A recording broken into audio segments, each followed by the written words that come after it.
Kaya nga ang tanong sa atin mga kapatid, sa buong buhay natin, sa buong araw, ilang porsyento ng oras mo ang nagugugol mo dun sa sarili mo kaysa dun sa Diyos?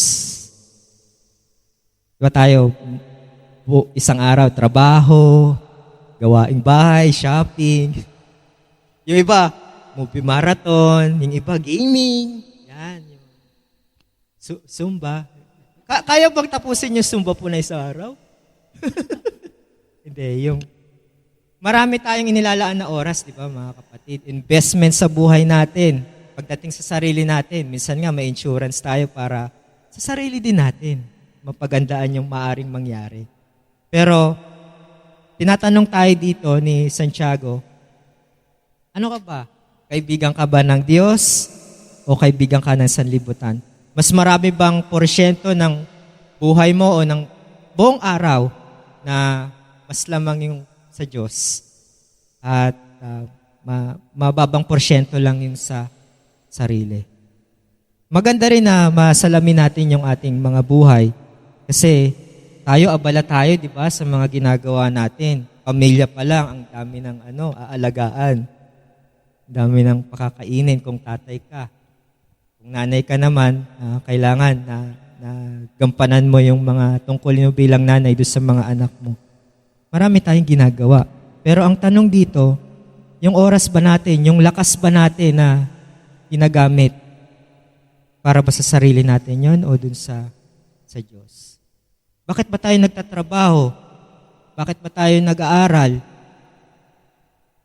Para lang ba makamit natin yung karangalan o yung disenteng hanap buhay at may maisuporta tayo sa ating pamilya? Pwede rin tayo makapagparangal sa Diyos, mga kapatid, gamit yung lakas natin, yung oras natin. Lahat na meron tayo na aspeto ng buhay natin, pwede nating paggamit sa Diyos. Dahil siya yung kaibigan natin na umabot sa atin sa kalunos-lunos na kalagayan natin, mga kapatid, dahil sa kasalanan. Mahirap kalabanin ng sarili. Sabi nga ng ilan, pag nagpa-picture tayong lahat, sino yung unang titignan nyo? Pwede, sarili, di ba? Kung maganda yung ayos mo o kung pangit yung gulo-gulo yung buhok mo. Pangit yung anggulo mo. Kaya, mahirap talaga kalabanin ng sarili kung wala kang binabatayan o pamantayan na sinusunod kagaya ng makapangyarihang Diyos. Diyos lang talaga makakatulong sa atin, mga kapatid, para mapagtagumpayan natin yung nasa ng laman. Kasi hanggat nabubuhay pa tayo, mga kapatid, kahit Kristiyano na tayo, nandiyan pa rin yung nasa ng laman eh.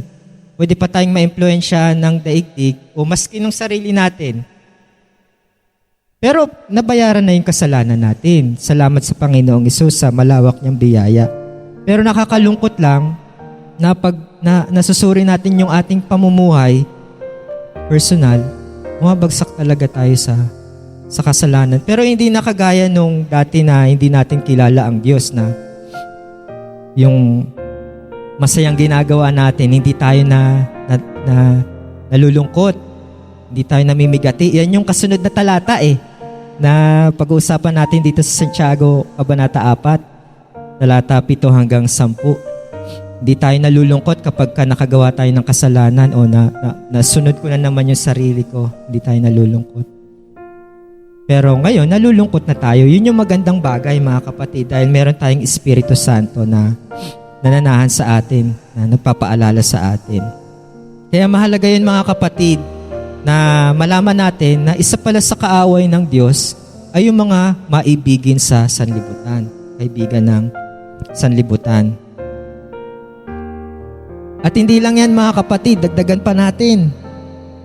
Bukod sa taksil, kaibigan ng sanlibutan, yung mga kaaway ng Diyos, sila yung mga masuwayin doon sa kasulatan.